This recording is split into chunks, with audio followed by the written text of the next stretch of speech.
visiting Rio for the Olympics. Get your Portuguese ready. Rio de Janeiro 80. If English is the language of world commerce, Brazil hasn't gotten the memo. Only a small fraction of its 200 million people have a basic proficiency. Fluency is also rare for other languages such as German, French and even Spanish, despite Brazil being bordered by 7 Spanish-speaking countries.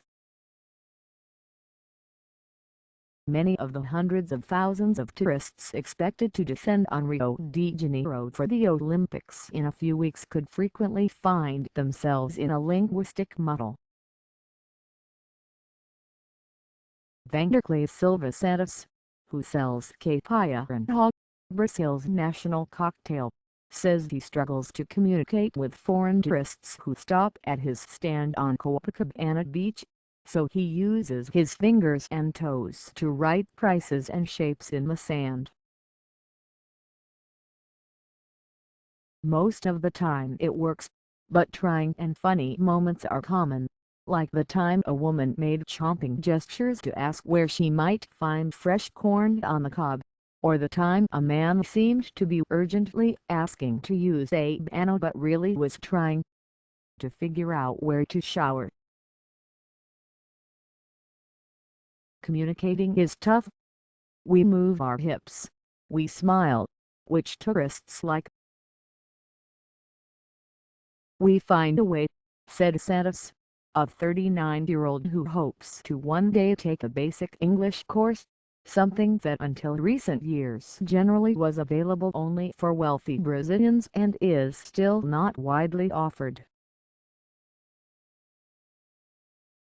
Attempting over the last year to bridge the language gap for the Summer Games, Rio de Janeiro State, the Olympic Committee and several companies have offered in-person and online English courses to several thousand service industry workers, Olympic volunteers and police, those most likely to come in contact with tourists. Do you know the meaning of "I'm going to kick your butt"? Teacher Rafael Viana asked this week to a dozen tourist police in an advanced course aimed at preparing them to help English speakers sort through any issues that come up, from harassment to robbery. It's often used in sports and can be interpreted in different ways depending on the context. On the blackboard, Viana wrote and defined some words that tourists in distress may use, such as mace, malice, mayhem and nuisance. Vinicius Lamberts, the president of Embratur, the government agency that promotes Brazil overseas, said Rio will be ready, and he argues that any linguistic struggles will be part of the experience.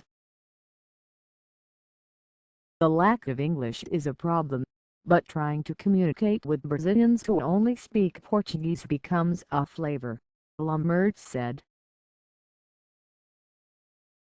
Do you want a world that is exactly the same everywhere?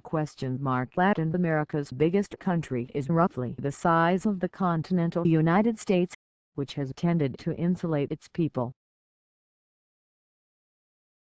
And vast inequalities permeate every walk of life, including education, and most Brazilians have never had a chance to study other languages. Virginia Garcia, former head of the British Council in Brazil, said research by the Council a few years ago found that only 5% of Brazilians spoke English at a proficient level. Garcia said English instruction in public schools is limited, although several big events hosted by Brazil in recent years, including the Pan American Games, the World Cup and a visit by Pope Francis, have slowly pushed the country to expand language teaching. 20 years ago, only people coming from the high classes could learn other languages in Brazil, Garcia said. It's slowly getting more democratic.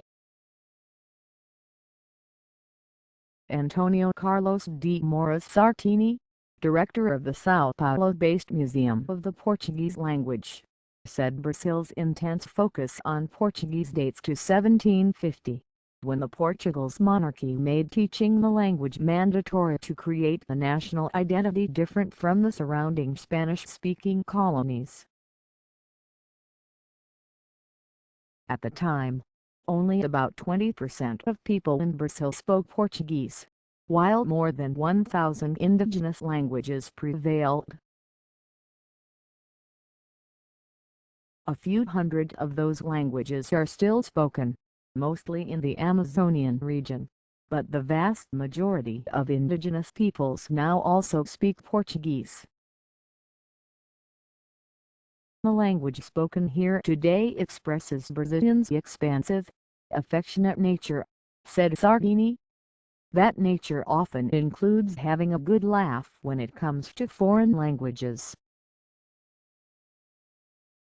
Joel Santana, the former soccer player and coach, has borrowed his halting English into a second career in television advertising. In 2010, while coaching South Africa's national team, he gave an interview in English that was so indecipherable that it became an internet sensation.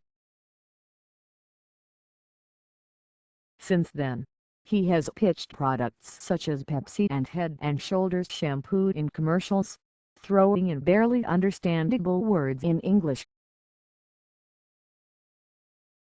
Jens Heftoe, a journalist from Norway who has visited Brazil several times in the last decade since marrying a woman from Rio, said that in his experience even Brazilians who have a decent level of English prefer not to speak it unless they work in the tourism industry. 3 blocks from here, you'll have problems in communicating, Heftoe said while walking on the tourist mecca of Copacabana Beach. It works out, but you have to be patient. Associated Press writer Stan Lehman in Sao Paulo contributed to this report. Online:Joel Santana interview, https://www. YouTube.com/watch?the=box a 9 H. Copyright 2016 The Associated Press. All rights reserved.